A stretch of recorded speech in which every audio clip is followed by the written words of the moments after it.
আজকে মন চাইলো বাসায় দই বানাবো।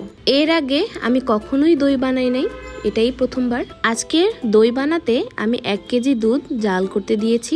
বাজার থেকে না দেখে এই ফাটা বাটিটা কিনে নিয়ে এসেছি। এখন কি করার, এই ফাটা বাটিতেই আজকে দই পাতবো। এই মাটির পাত্রটা ধুয়ে আমি গ্যাসের উপর কিছুক্ষণ রেখে দিয়েছিলাম যাতে একটু ভালো করে শুকিয়ে যায়। এদিকে দুধে বলকও চলে এসেছে, আর এই দুধটাতে আমি চিনি মিক্সড করেছি প্রায় 1 কাপের মতো। এরপর এই দুধটাকে জাল দিয়ে আমি অর্ধেক বানিয়ে ফেলবো।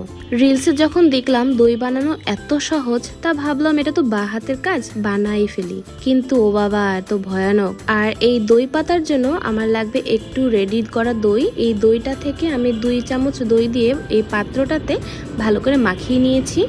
এরপর বাকি দইটুকু ভালো করে ফেটিয়ে নিব। এই দইটাকে ভালো করে ফেটিয়ে গরম দুধের সাথে একটু একটু করে মিক্সড করে নিব। এই দইটুকু আমি পুরো দুধের সাথে ভালো করে মিক্সড করে নিয়েছি। সেই দই মিক্সড করা গরম দুধটা আমি আবার মাটির পাত্রটাতে ঢেলে দিচ্ছি। এটাতেই আমি দই পাচ্ছি। এই দুধ ঢালতে ঢালতে তো দেখলাম একদম পাত্র কানায় কানায় ভরে গেল। বাইরের কেনা দুধ ভালো করে জাল দিলেও লাল হয়নি কিন্তু। এখন এই কুসুম গরম অবস্থাতেই এটাকে ঢেকে দিতে হবে।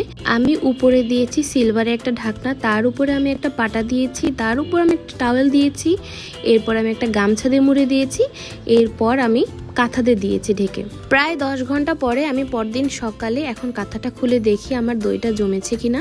রিলসে তো এত ইজিলি দই জমে যায়, আমার দই যদি না জমে তাহলে ওর খবর আছে।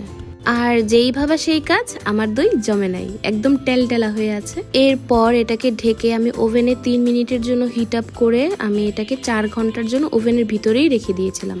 4 ঘন্টা পরে বিকালের দিকে আমি আবার এটাকে বের করে দেখলাম যে কিছুটা ভালো মতো জমেছে, আর একটু সময় লাগবে। বাকিটুকু জমার জন্য আমি আবার ওভেনে রেখে দিয়েছি। তো হোপফুলি এটা জমে যাবে এবং মজা হবে। নেক্সট ভিডিওতে আমি দেখাই দেবো।